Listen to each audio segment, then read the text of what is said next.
bottom line. What? Shut your mouth, sucker. I keep telling you to shut your mouth. You better start listening to me, baby.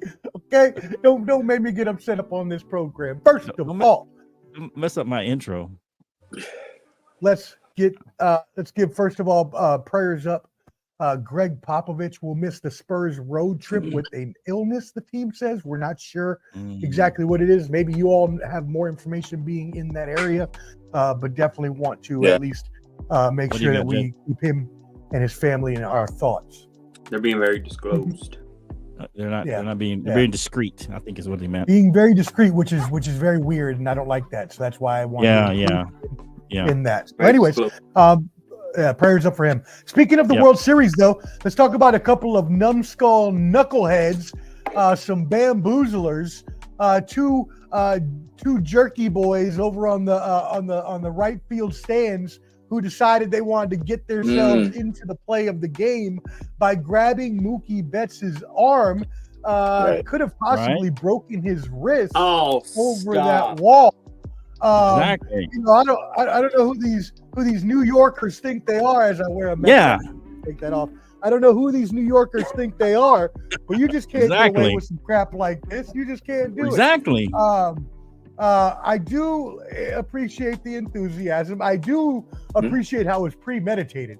They had talked about it, and we're like, "Yo, if it happens," but it's one thing in playing cornerback and knocking the ball down. It's another thing completely. If you're grabbing him, grabbing and twisting it, and he twisting his wrist. Come on, that, man. Come on now. They weren't doing that at all. He was twisting his wrist. They were. Come on, Jake. Everybody come on, Jake. Omar. They need to grabbed it back in the old days. Whenever the ball is in play, the audience gets a chance at the ball, and it becomes a home run. Stuff like that. They have to do that. I don't know what game show baseball you've been watching, but that was never legal. Just because they had less rules doesn't mean it was right to do. I saw a play earlier where some guy jumped on the field in an NFL game and played quarterback, and they didn't call a penalty, and that was back in the 70s. So we don't do that anymore, Jake. All right, that's not 2020. All right, get out of here. Anyways, they're banned for life, and they probably should be. So you know, hey. Another example of those damn Yankees and their poor fans. Poor fans, you know, and we have one on our show. Yeah, poor fans. A bunch of bums. Bunch of bums. All right. Just a bunch of bums. Anyways, more mixed bag. That was only one story. Can I talk, Flo? Jeez Louise. Well, you're still on baseball. It's like you're still talking about baseball. I mean, I want to talk about the knuckleheads. I thought we were going to talk about the knuckleheads. Oh, and knuckleheads. Okay. Go ahead, Professor. Right. My apologies. Go ahead. All right. Thank you very much. As I mentioned last week, Steph Curry had got injured. He is now coming back from injury. So update there as well.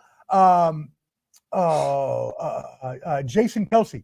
Jason Kelce will not be punished by ESPN for an interaction altercation with a fan where a fan screamed a homophobic slur at Jason Kelce. Jason Kelce grabbed his phone, smashed it in the ground, and called him the homophobic slur back. While we do not condone any slurs of any kind on this program, you're lucky, boy. You're lucky your phone only got smashed and your face didn't get smashed. Because Jason Kelce should have taken his Hulk fist and hit it right over your damn head for being stupid and trying to come up to him and talk crap, not only about him, but the wonderful and beautiful K-Tech, my baby. And then finally, in a little bit more of a, let me bring my tone down a little bit. Joel Embiid was suspended 3 games by the NBA for shoving a reporter. This happened the other day after a game. There was a journalist who had written an article about Joel Embiid and included his late brother in there, and Joel did not take only to that. They got into a little bit of a altercation, and Joel shoved him. He is now suspended for 3 games. That is your mixed bag. Wow. Interesting. That was the Sports Professor's mix. Bag. $5.